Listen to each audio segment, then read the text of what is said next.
For this activity, we're going to need scissors, a cereal box, and a marker of any kind. First, we need the adult to start by cutting off the edges of the cereal box and the back side, since we won't need those. We'll cut along the edges to get those extra pieces off. And then in the end, all we're going to end up using is the front of our cereal box. When your child is using their scissors, you're going to want to remind them to use their thumbs on top, with their scissors blade pointing away from their body. Their thumb goes in the smaller of the holes on the scissors.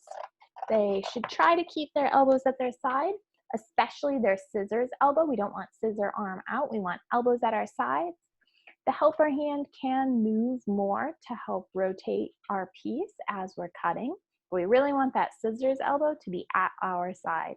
We've got thumbs on top in the small hole. We'll open and we'll shut them to make them go chomp, chomp, chomp.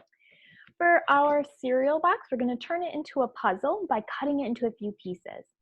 Some kids that are really good at cutting along the lines, you can make more difficult zigzag or jagged lines.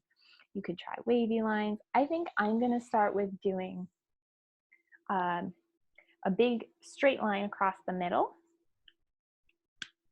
You could start with having them cut just that line so that they aren't getting confused. I'm going to do elbows at my sides, thumb on top, opening and shutting as I cut.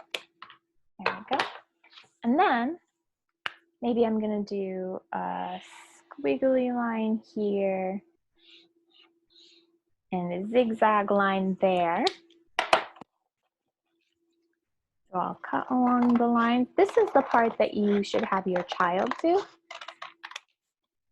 You probably want to draw the lines so that they don't just scribble really difficult lines all over the back. But a couple lines here or there so that you end up with some differently shaped pieces.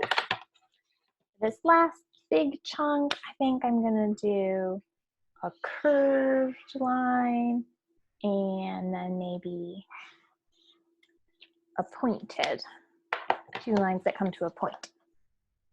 That can be really tricky for when cutting, so we want to cut and stop. We either need to rotate our paper completely, or a trick I like to show kids is we turn our paper and we cut from the edge again, since we can. Oh, since this piece is dangling, I'm not going to rip it. I'm going to use my scissors, cut a little here. Oh, and that did it. We'll cut our last line, trying my best to stay right on top of the line, using my helper hand to move the piece, thumbs on top. There we go. And this is our puzzle. So our cereal box, we can flip back over to see the picture. Now you can encourage your child to put it together. It's a little trickier than typical interlocking puzzles because the pieces don't click in, but cereal boxes are pretty familiar to a lot of kids, and so it's a great challenge for them to use their eyes and to look for the shapes of their pieces and to put their puzzle together just like that. You can also use this puzzle for other games and activities that we may be sending you in coming weeks. You could do it laying on your belly to get some strength to your core muscles. You can mix the pieces up and just play a whole bunch of times. There are a lot of options for what you can do with the puzzle now that you've got it made.